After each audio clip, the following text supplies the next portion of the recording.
Insomnie, apnée, angoisse liée à la crise sanitaire, notre sommeil est parfois malmené. Il perd en quantité comme en qualité, mais des solutions existent, parmi elles les objets connectés. Avec Vanessa Bernard, je reçois Maxime Elbaz, docteur en neurosciences, spécialiste des objets connectés, et Jeanne Tassel, directrice marketing et communication France de Fitbit. Bonjour. Tout d'abord, Maxime Elbaz, faisons un état des lieux. On sait, parce que plusieurs enquêtes l'ont montré, que le nombre d'heures que nous consacrons au sommeil diminue comme une peau de chagrin. Pour quelles raisons et avec quelles conséquences ? La dernière enquête de Santé publique France, qui date de 2019, a montré que le sommeil des Français est aux alentours de 6h42 la semaine et 7h26 le week-end. Donc on a perdu plus d'une heure de sommeil. Les causes, elles sont multiples. La première, c'est la durée de trajet, donc le temps de transport qui est assez long. Donc les Français se réveillent très tôt le matin pour aller travailler, tout simplement, et se privent de sommeil. Donc ça, c'est la première cause. La deuxième cause, c'est l'environnement, le bruit. On vit dans des milieux assez bruyants, donc le bruit nocturne perturbe le sommeil de manière inconsciente et a des répercussions cardiovasculaires. Et on a aussi, bien sûr, les écrans, les tablettes, les smartphones qui perturbent notre sommeil dû à la lumière bleue émise par ces écrans qui bloquent la sécrétion de la fameuse hormone du temps qui est la mélatonine. Et donc moins dormir a des conséquences sur la santé, ça a été bien montré. Moins dormir a plusieurs conséquences, comme des problèmes cardiovasculaires, des troubles métaboliques. On peut développer un diabète de type 2, voire Alzheimer et cancer.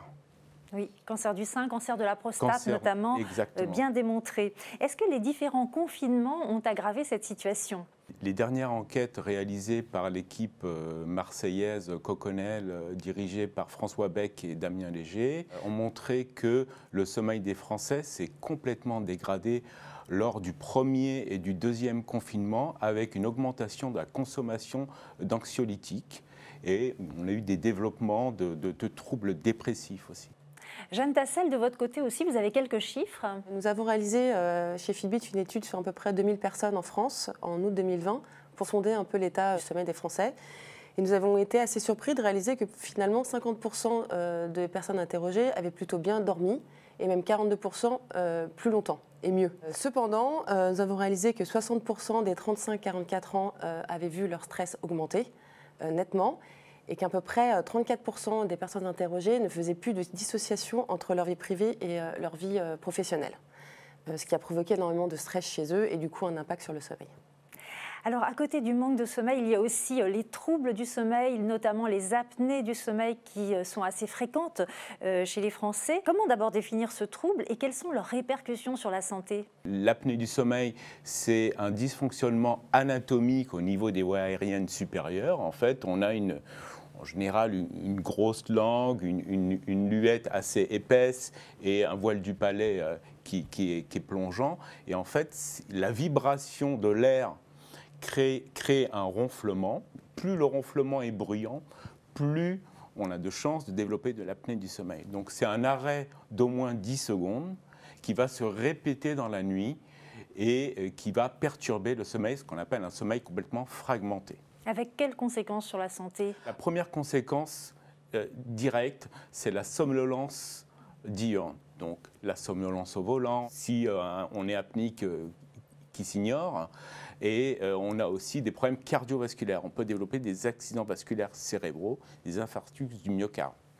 Donc c'est quand même un problème de santé publique majeur. Alors on le sait, il n'existe pas suffisamment de laboratoires du sommeil en France, pas suffisamment de consultations dédiées au sommeil, mais il y a d'autres solutions, des objets connectés qui sont justement conçus pour mesurer son sommeil, pour analyser son sommeil. Jeanne Tassel, à quoi servent-ils ? Est-ce que vous pouvez nous les décrire, nous expliquer un petit peu leur fonctionnement ? Chez Fitbit, nous avons développé une gamme de bracelets d'activité et de montres connectées qui permettent de calculer dans le suivi le niveau de sommeil. Nous allons calculer et enregistrer des données à travers la montre et aussi à travers une application mobile qui va permettre d'enregistrer toutes ces données et de pouvoir donner des indicateurs santé sur le sommeil et aussi des conseils pratiques à l'utilisateur.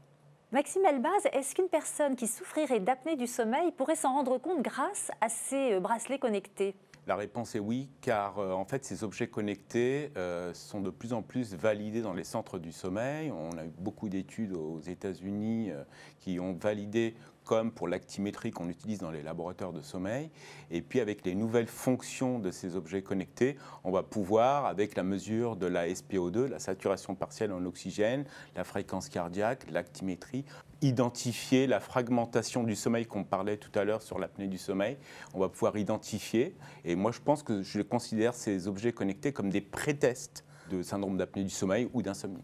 Alors Vanessa, vous avez 3 questions plus pratiques à poser à nos invités, des questions suggérées par nos internautes. Une question sur les fonctionnalités de ces objets connectés. Est-ce que la montre, par exemple, donne l'heure? Est-ce que quels sont les autres atouts de ces objets? Alors, dans une dernière montre qui a été lancée en septembre et la plus poussée dans le domaine de la santé. Alors, en effet, oui, elle donne l'heure, bien entendu, mais aussi elle permet de suivre en fait votre niveau d'activité physique dans le temps et dans le suivi.